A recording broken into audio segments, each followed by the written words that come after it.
We often talk about the social skills someone has or how they handle certain situations. But when the time comes to judge a person or say to describe a person, the first few words that come to us are intelligent, smart, and confident. We don't say resilient, balanced, calm, empathetic, or matured. Later we add on these words to our list. Why? Why can't we describe a person by saying, he is very balanced in his handling style, or she sounds very calm, controlled, or at ease while talking, when these are the traits we require on a daily basis? We need a calm temper, matured outlook, and balanced thinking to handle everyday situations. I'm talking about emotional intelligence here, and that's what we are going to discuss today for the letter E, emotional intelligence. We've already talked about positive parenting, aspirations, and resilience. Don't forget to check out those episodes. Hi, I'm Alpana Dev and you are listening to Mother's Curricle Podcast. We give too much of importance to intelligent quotient or IQ that we overlook the emotional intelligence. Same thing applies when we talk about kids. While talking about kids, we address them as smart, attentive, sharp. But we forget to mention how empathetic child is, or how good speaker he or she is, or how mature they are for their age. Why? Let me ask you something here. Can your kids recognize their own emotions? Can they manage those feelings? Can they motivate themselves to do something? Do they sense the feelings of others and respond effectively? Well, those are the 4 pillars of emotional intelligence: self-awareness, self-regulation of thoughts, self-motivation, social skills, and empathy towards others.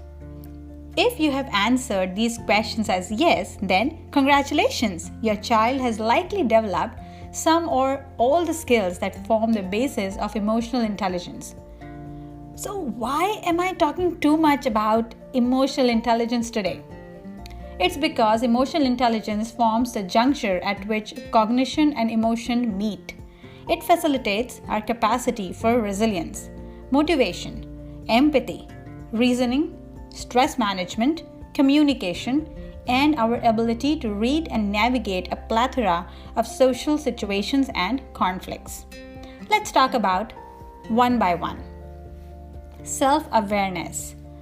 Understanding the difference between terms like sad, disappointed, upset, angry is significant for handling it. It also becomes a part of the vocabulary for feelings. One way of improving self-awareness among kids is to encourage them to ask self-reflective questions such as, what could I have done differently? Why am I feeling sad? What is making me upset? Why I am angry? When they know what exactly they are feeling, what they are going through, or when they have developed a vocabulary for their feelings, they would be able to handle them in a much better way. Next is self-regulation, the ability to manage one's negative or disruptive emotions and adapt to circumstantial changes. Those who are skilled in self-regulation, they excel in managing conflicts, adapt well to changes, and are more likely to take responsibility. Then comes motivation. Motivating others is something doable, but to self-motivate, it is an ability.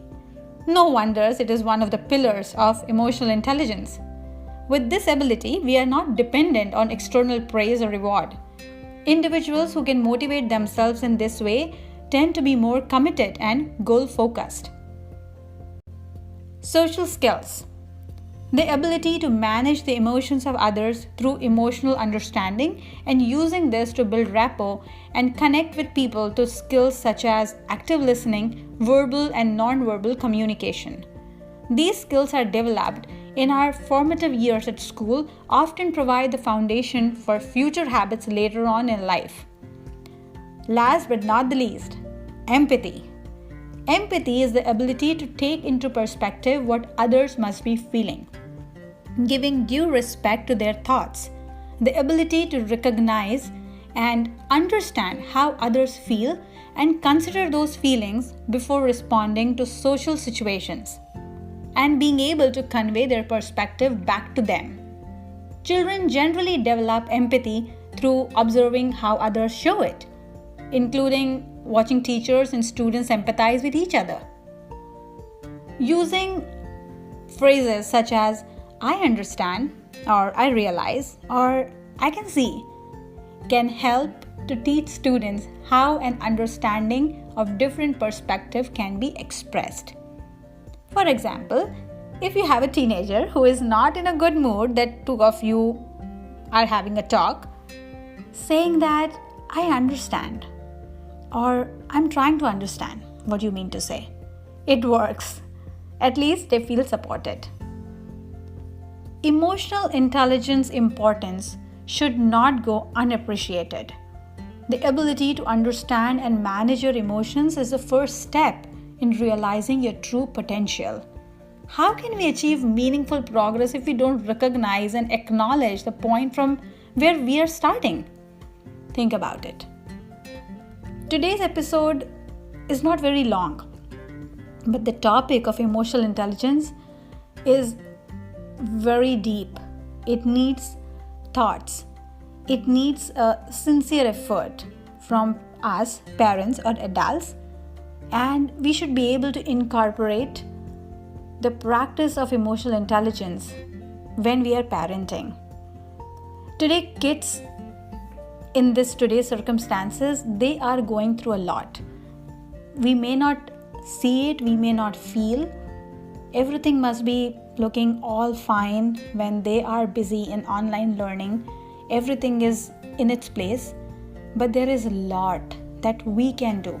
There is a lot that we can contribute towards their growth and overall development. That's all for today. Thanks for tuning in. I'll see you soon with letter N. Till then, stay blessed, stay happy, and stay healthy. If you liked today's episode, then don't forget to check out other episodes on Mother's Gurukul podcast. And yes, don't forget to subscribe to the channel. If you have any suggestions or feedback, you can reach out to me through my social media handles. Alpana_Dev on Twitter, Alpana Bapat on Instagram, and Mother's Gurukul on Facebook. You can also email me at mothersgurukulpodcast@gmail.com. This is Alpana Dev and you are listening to Mother's Gurukul podcast. Bye-bye.